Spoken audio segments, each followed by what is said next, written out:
Hi everyone, in front of me I've got HUAWEI Nova Y91 and let me share with you how to enable the developer options on this device. So first of all we have to enter the settings and then scroll down to the very bottom to find about phone. Now we have to localize the software version and keep tapping on it until you'll see that you're in the developer mode. So after that, let's go back and enter system and updates. And as you can see here in the last section, we've got the developer options, so let's enter.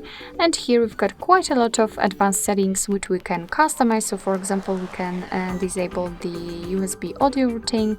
Here we can show surface updates, visual feedback for tabs. Here we've got some options which are connected to the networking because we've got the Bluetooth, the USB, etc. So quite a lot of options.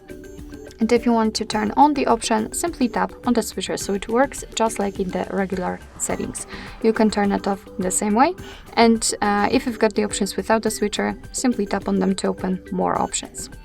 If you want to, you can always turn off the developer options. Just go to the very top of the list and tap on the switcher at the top. And as you can see, we will immediately and automatically go back to the system and updates. The developer options will disappear from the list, but of course, no worries, you can customize them again. Just go back to the tapping step and tap. Alright, so that will be all. Thank you so much for watching. I hope that this video was helpful, and if it was, please hit the subscribe button and leave the thumbs up.